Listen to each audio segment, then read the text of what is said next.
Domingo 26 de enero de 2025. Tres mensajes del Evangelio de hoy, tomado del Evangelio de San Lucas, capítulo 1, versículos del 1 al 4 y capítulo 4, versículos del 14 al 21. Puesto que muchos han emprendido la tarea de componer un relato de los hechos que se han cumplido entre nosotros, como nos los transmitieron los que fueron desde el principio testigos oculares y servidores de la palabra, también yo he resuelto escribírtelos por su orden, ilustre Teófilo, después de investigarlo todo diligentemente desde el principio, para que conozcas la solidez de las enseñanzas que has recibido. En aquel tiempo, Jesús volvió a Galilea con la fuerza del Espíritu, y su fama se extendió por toda la comarca. Enseñaba en las sinagogas y todos lo alababan. Fue a Nazaret, donde se había criado. Entró en la sinagoga como era su costumbre los sábados y se puso en pie para hacer la lectura. Le entregaron el rollo del profeta Isaías y desenrollándolo encontró el pasaje donde estaba escrito: El Espíritu del Señor está sobre mí porque Él me ha ungido. Me ha enviado a evangelizar a los pobres, a proclamar a los cautivos la libertad y a los ciegos la vista, a poner en libertad a los oprimidos, a proclamar el año de gracia del Señor. Y enrollando el rollo y devolviéndolo al que lo ayudaba, se sentó. Toda la sinagoga tenía los ojos clavados en él, y él comenzó a decirles: Hoy se ha cumplido esta escritura que acaban de oír. Palabra del Señor. Gloria a ti, Señor Jesús. Queridos amigos, la palabra de Dios hoy comienza con el inicio del Evangelio de San Lucas. Sabemos que Lucas escribe para un particular, un hombre llamado Teófilo. Y es bien interesante porque, aunque creemos en la historicidad de esta persona, el nombre Teófilo significa literalmente amigo de Dios. De manera que en Teófilo estamos representados todos aquellos que queremos ser amigos del Señor. Por eso este evangelio es para ti y para mí. Y lo que está haciendo San Lucas es darle un marco de tal forma que entienda que todo lo que él va a explicar en el evangelio, que todo lo que va a relatar acerca de Jesús, son acontecimientos históricos que en realidad sucedieron, que las personas los comentaban y que él se detuvo cuidadosamente a hablar con cada una de estas personas que vivieron estos acontecimientos. Me viene al corazón inmediatamente el pasaje de la Anunciación que solamente es narrado por el mismo evangelista San Lucas. Y como él le dice a Teófilo que él estuvo en contacto con las personas que vivieron los acontecimientos, podemos entonces pensar, sin lugar a dudas, que fue la Santísima Virgen María la que le contó al mismo San Lucas lo que sucedió en la Anunciación. Miren qué bonito saber esto. Pero vamos con tres mensajes de este Evangelio. Primero, hay una buena noticia para ti. Segundo, Dios cumple sus promesas. Tercero, ¿en quién has clavado tus ojos? Vamos con el primer punto. Hay una buena noticia para ti. El Evangelio nos dice que Jesús llegó a Nazaret, el lugar donde se había criado, porque ciertamente Jesús no nació en Nazaret. Él nació en Belén, y sin embargo se crió en Nazaret. Y resulta que, como era de costumbre, el sábado entró en la sinagoga. Dice el Evangelio que le entregaron el rollo del profeta Isaías y desenrollándolo encontró el pasaje donde estaba escrito: El Espíritu del Señor está sobre mí porque Él me ha ungido. Familia, lo que el Señor está leyendo es un pasaje del profeta Isaías que está en el capítulo 61, versículo 1. Esta era una profecía mesiánica. Y el Señor está diciendo que esta profecía se ha cumplido en él, porque ese al que Dios ha ungido con su Espíritu es él mismo. De hecho, la palabra ungido en hebreo se dice Mesías y en griego se dice Cristo. Nosotros los cristianos llamamos a Jesús el Cristo. Y esta palabra se contrae en una sola, Jesucristo, o el Cristo Jesús. Esto significa que Cristo es el Mesías esperado por los judíos y el Redentor para todos nosotros. Ahora, la obra de Cristo como ungido del Padre la describe muy bien el pasaje de Isaías. En primer lugar, evangelizar a los pobres. Estos pobres somos nosotros, no solo pobres materialmente. Todos tenemos enormes pobrezas. La falta de Dios en el corazón es la más grande pobreza que existe. Por eso al pobre se le evangeliza, se le da a Cristo, que es lo más grande. Claro que se le tiene que dar el pan, claro que se le tiene que ayudar a restituir su dignidad, claro que se le tiene que ayudar materialmente con todo lo que podamos, pero el más grande tesoro que le podemos dar es Cristo mismo, es a Dios mismo, Por eso el Evangelio dice bien lindo, evangelizar a los pobres. Ni siquiera está diciendo dar de comer a los pobres, porque esto se supone, hay que hacerlo. Jesús alimentó la multitud. Pero amigos, evangelizarlos es darles un pan que nunca se acabará, un pan eterno, que es el mismo Cristo. Dice el Evangelio que el Mesías vendrá a proclamar a los cautivos la libertad. Esos cautivos también somos nosotros. ¿Cautivos de qué? Del pecado. ¿Y de qué nos vino a liberar Cristo? Del pecado. ¿Cómo es que nos llamamos cristianos nosotros y todavía seguimos esclavos del pecado? Es que todo pecado es esclavitud y en cambio la gracia siempre es liberación. ¿Qué estamos esperando para correr a postrarnos ante el sacerdote y a través de él pedir perdón a Dios para ser liberados, para que esas cadenas del pecado se rompan? ¿Hace cuánto que no te confiesas?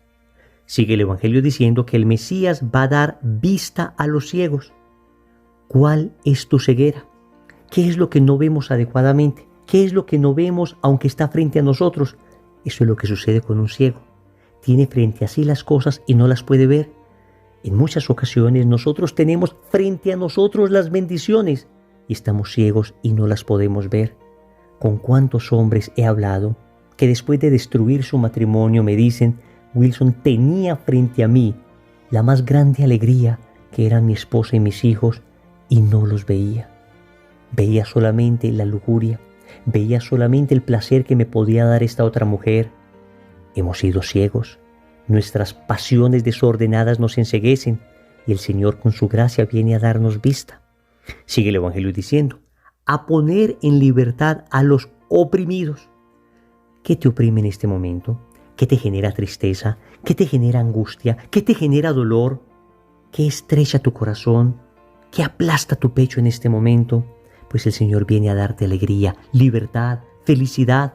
Todos los que vivíamos en el pecado, todos los que vivíamos lejos de Dios y ahora hemos experimentado su presencia sin ser todavía santos. Y acá no es que estemos diciendo que ya vamos muy adelante, pero tenemos que reconocer que todos aquellos que vivimos en esa oscuridad y hemos sido tocados por el Señor, experimentamos de verdad cómo nuestro corazón ya no está oprimido, cómo nuestro corazón se ha liberado. El Señor dice que este Mesías viene a proclamar el año de gracia del Señor. Y esto viene del libro del Levítico, capítulo 25, versículo 10, que nos dice en qué consiste ese año santo, ese año de gracia. Dice así, será para ustedes un año santo, un año en que proclamarán una amnistía para todos los habitantes del país. Será para ustedes el jubileo. Los que habían tenido que empeñar su propiedad la recobrarán. Los esclavos regresarán a su familia. Miren qué bonito esto. Ese año de gracia es un borrón y cuenta nueva. Es un empezar de nuevo. Y eso es lo que sucede cuando una persona conoce a Dios. El Señor le da la oportunidad de empezar de nuevo. No importa cuánto pecado haya cometido. No importa cuánto dolor haya dejado en el camino. El Señor, cuando le concede a una persona la conversión, también le concede la gracia de reparar todo lo que ha hecho y de hacer a esta persona nueva. Ciertamente asumimos las consecuencias de lo que hicimos, pero es que ahora las asumimos con el Señor, las asumimos reparando todo lo que hicimos y recordando aquello que dice el Apocalipsis, he aquí que yo hago nuevas todas las cosas. Familia, hay una buena noticia para nosotros, y es que nuestro Mesías, nuestro Señor, viene a liberarnos, viene a rescatarnos, viene a darnos nueva vida. Y en medio de tantas malas noticias, es maravilloso escuchar hoy esta buena noticia del Evangelio. Segundo, Dios cumple sus promesas.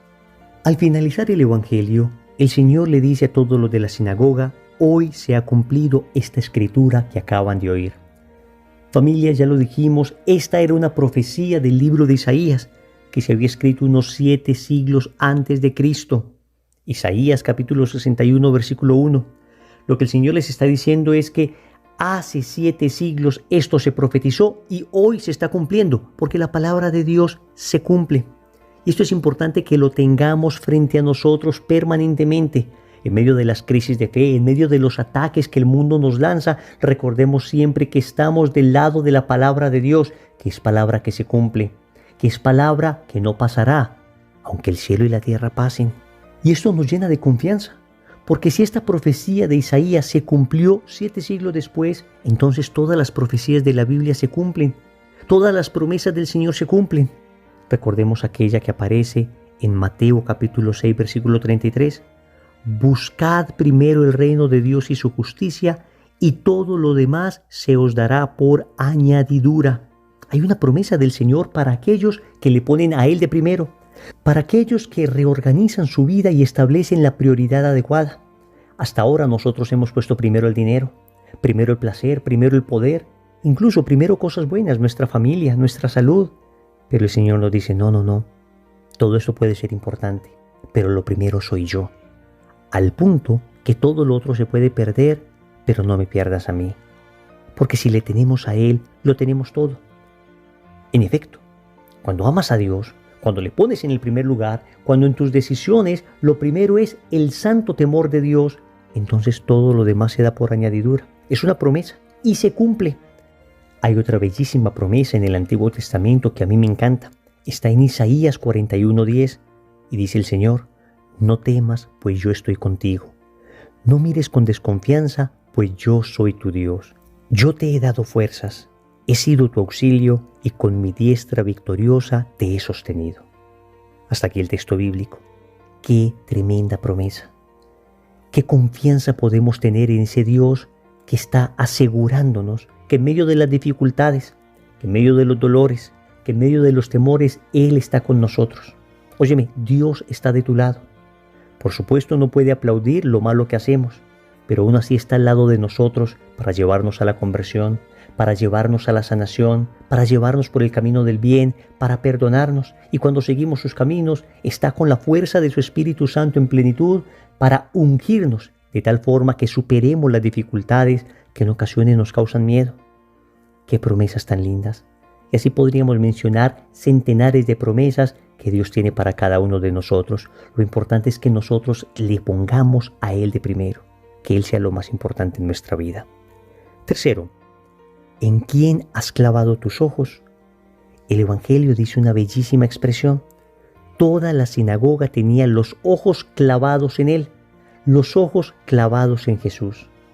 La pregunta que el Evangelio nos hace hoy es, ¿en qué te enfocas en la vida? ¿En quién tienes clavados tus ojos? ¿En qué tienes tus ojos puestos? ¿Qué es lo más importante para ti? En el mundo nos enseñan que debemos clavar los ojos en el dinero y entonces debemos conseguirlo a como dé lugar. Que debemos enfocarnos en conseguir fama, en ser reconocidos, en conseguir poder. Que debemos desgastar nuestra vida en conseguir placer. Nos enfocan mal, porque cuando tenemos todas estas cosas, nos damos cuenta que lo único que hay en nuestro corazón es más vacío, son heridas y heridas que hemos causado también a otras personas. Tener los ojos fijos en Jesús es, como lo decíamos ahora, ponerlo a Él en el primer lugar en todo lo que hagamos. Eso es lo que se conoce como la rectitud de intención. Para todas aquellas cosas que yo vaya a hacer, tengo un principio, y es que Dios es lo primero. Jamás voy a violar la ley de Dios por conseguir nada en la tierra, por apetecible que sea. Madre Teresa de Calcuta decía, Dios no me llamó a ser exitosa, Dios me llamó a ser fiel. Si siendo fiel soy exitosa, maravilloso. Pero si siendo fiel no soy exitosa a los ojos del mundo, pues no me importa. Eso se llama rectitud de intención. Todo lo hago para la mayor gloria de Dios y para el bien de las almas. Debemos pedirle al Señor que nos conceda la fuerza de su Espíritu para enfocarnos en Él. Y con esto no estoy diciendo que dejemos de trabajar, no estoy diciendo que dejemos de hacer deporte, no estoy diciendo que dejemos de hacer lo que nos corresponde, especialmente a los que somos laicos.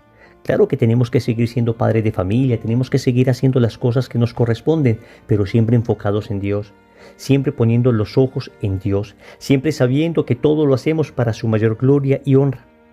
También debemos aprender a clavar los ojos en Jesús y Eucaristía, a ir más al Santísimo, a visitar a Jesús que nos espera allí, porque en cualquier otro lugar podemos experimentar una presencia espiritual de Jesús, pero cuando vamos donde Jesús y Eucaristía, estamos ante Él, que con su cuerpo, sangre, alma y divinidad se ha quedado con nosotros bajo la apariencia del pan. Clavemos nuestros ojos en Jesús y Eucaristía, visitémoslo más. Quedémonos después de la Santa Misa un rato adorándole. También aprendamos a clavar los ojos en Jesús que vive en el pobre. Hemos ignorado el dolor de nuestro hermano. Hemos ignorado el sufrimiento de las personas que están en la calle, de las personas que padecen no solo pobreza física, sino pobreza espiritual. No solo pobreza de dinero, sino pobreza de salud tal vez. Y los ignoramos. Y Jesús dijo, todo lo que hacen con uno de estos mis pequeños, conmigo lo hacen. Aprendamos a clavar nuestros ojos en la necesidad de nuestro prójimo, no solo para contemplar esa necesidad, sino para aliviarla en la medida en que podamos. Oremos. Amado Señor, gracias por la buena nueva del Evangelio. En medio de tantas malas noticias que recibimos a diario, nos llena de emoción saber que tú tienes para nosotros una buena noticia. Y esa buena noticia eres tú mismo. Te doy gracias porque cumples todas las promesas que me haces. Todas las promesas contenidas en la palabra de Dios para mí, tú las cumples y yo las he visto realizar en mi vida. Perdóname porque me ha faltado tanta fe, perdóname porque no te he puesto de primero, perdóname porque no he tenido mis ojos clavados en ti, sino en tantas cosas del mundo, en placer, poder, tener. Pero hoy Señor, regreso mis ojos hacia ti y te vuelvo a mirar y te vuelvo a poner como el número 1 en mi corazón. Señor, dame lo que me pides y pídeme lo que quieras. Amén. Recordemos entonces, primero, hay una buena noticia para ti. Segundo, Dios cumple sus promesas. Tercero, ¿en quién has clavado tus ojos? Compromiso. Después de la Eucaristía de hoy, vamos a tratar de estar 5 minutos en oración. En el nombre del Padre, y del Hijo, y del Espíritu Santo. Amén.